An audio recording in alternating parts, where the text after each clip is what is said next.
PDP प्रमुख महबूबा मुफ्ती ने राज्य विधानसभा चुनावों में पीडीपी का समर्थन करने वाले लोगों का आभार व्यक्त करने के लिए एक संवाददाता सम्मेलन को संबोधित किया। प्रेस कॉन्फ्रेंस को संबोधित करते हुए उन्होंने पार्टी नेताओं को उनके शहर और गांव से जुड़ाव के आधार पर चुनाव लड़ने की जिम्मेदारी सौंपी। उन्होंने कहा कि मैं अपने नेताओं को वार्ड चुनाव लड़ने की जिम्मेदारी देता हूँ। अगर वे शहरों से हैं और गाँव के नेता सरपंच के लिए चुनाव लड़ेंगे, शून्य से शुरुआत करने में संकोच न करें।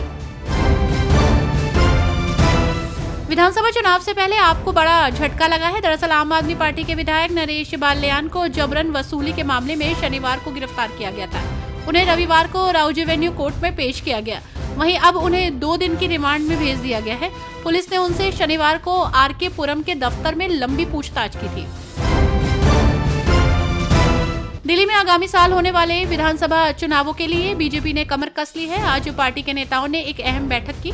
बैठक में दिल्ली बीजेपी अध्यक्ष वीरेंद्र सचदेवा समेत अन्य नेता मौजूद रहे। पार्टी 8 दिसंबर से परिवर्तन यात्रा शुरू करेगी। इसमें दिल्ली भर में वर्तमान आप सरकार की नाकामियों के बारे में जनता को बताया जाएगा। भाजपा सांसद कमलजीत सहरावत ने कहा कि हम एक खास मुद्दे को लेकर परिवर्तन यात्रा कर रहे हैं। इसमें हम जनता को आम आदमी पार्टी की विफलताओं और हमारे द्वारा किए गए कार्यों के बारे में बताएंगे। ये परिवर्तन यात्रा चुनाव से पहले दिल्ली की जनता से जुड़ने के लिए की जा रही है। मुझे पूरा विश्वास है कि जनता भाजपा को आशीर्वाद देगी।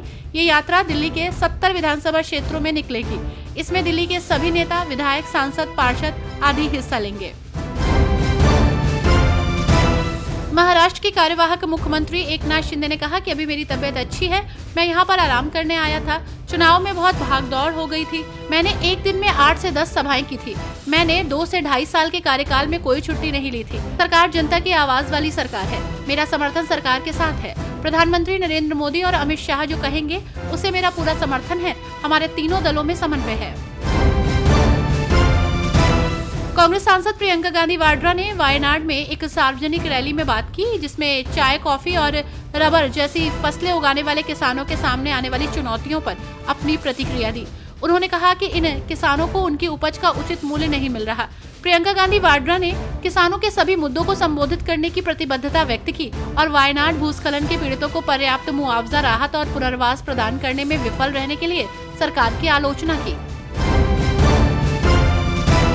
वक्फ संशोधन विधेयक 2024 पर बात करते हुए टीएमसी नेता शत्रुघ्न सिन्हा ने कहा कि वक्फ बोर्ड पर मामला अभी जेपीसी में है और मुझे लगता है कि इसका हल निकलेगा। ये मामला लाया ही क्यों गया है? यहाँ पर विभाजन की स्थिति दिख रही है। लोगों को एक दूसरे से अलग किया जा रहा है, बांटा जा रहा है, काटा जा रहा है। ये क्यों किया जा रहा है? बांग्लादेश मुद्दे पर बोलते हुए त्रिपुरा के सीएम माणिक शाह ने कहा कि ये चिंता का विषय है क्योंकि त्रिपुरा की सीमा बांग्लादेश से लगती है। उन्होंने कहा बांग्लादेश में हालात अच्छे नहीं हैं। बांग्लादेश की सरकार कैसे काम कर रही है? बांग्लादेश में अल्पसंख्यकों पर अत्याचार हो रहे हैं। जब शेख हसीना सत्ता में थी, जो आतंकवादी जेल में थे, वे अब जेल से बाहर आ गए हैं। अरविंद केजरीवाल ने राष्ट्रीय राजधानी में जनता को संबोधित करते हुए कहा कि केंद्रीय गृह मंत्री की प्राथमिक जिम्मेदारी देश में कानून व्यवस्था बनाए रखना है। उन्होंने कहा कि आपको राजनीति में शामिल होने में कोई दिलचस्पी नहीं है, लेकिन वो बस चाहती है कि अमित शाह अपने कर्तव्यों पर ध्यान केंद्रित करें।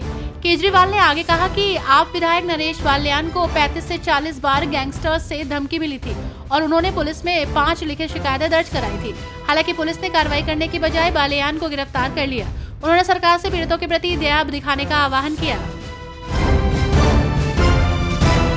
तेलंगाना का सियासी पारा इन दिनों 7वें आसमान पर है। इस बीच नेता एक दूसरे पर आरोप प्रत्यारोप लगा रहे हैं। ऐसे में केंद्रीय मंत्री और बीजेपी अध्यक्ष तेलंगाना जी किशन रेड्डी और अन्य बीजेपी नेताओं ने सीएम रेवंत रेड्डी की सरकार के खिलाफ एक चार्जशीट जारी की।